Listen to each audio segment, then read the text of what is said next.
প্ৰভু বিষ্ণুৱে তোমাৰ ব্ৰহ্মাৰে কন্যা সৰস্বতী জীৱ জন্তু দায়িত্ব দিছে দেৱী জীৱ জন্তুৰ দায়িত্ব দিছে দেৱী পাৰ্বতী দুয়োৰে মনত কি যে আনন্দ দেৱী তুমিও তাত থকা হ'লে সেই আনন্দৰ ভাগ ল'ব পাৰিলাহেঁতেন তেনেকৈ মুক্ত কাহিনী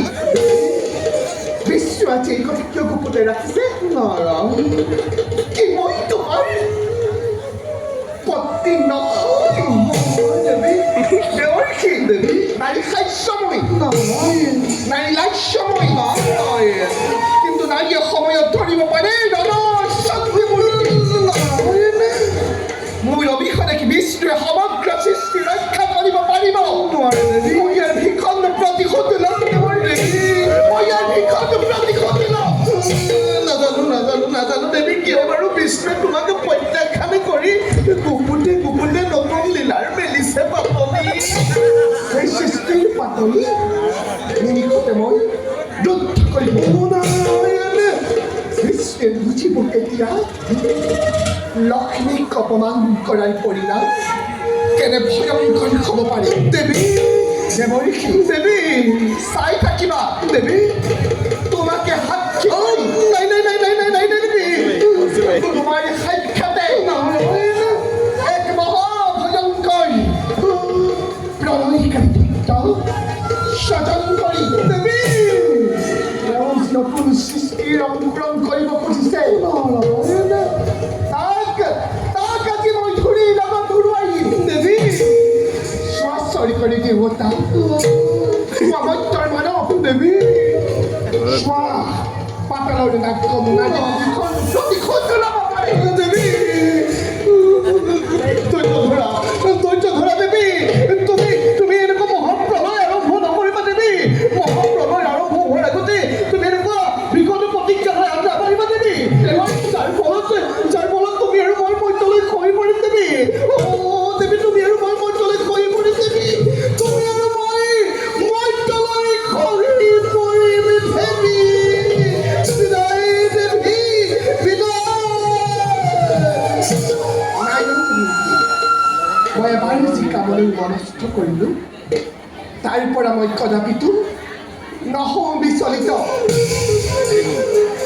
নাৰী হিংসা পৰায়ণ বিষ্ণুৰ সমগ্ৰ সৃষ্টি মই ধ্বংস কৰিমেই কৰিম সৃষ্টি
মাইনে সাজান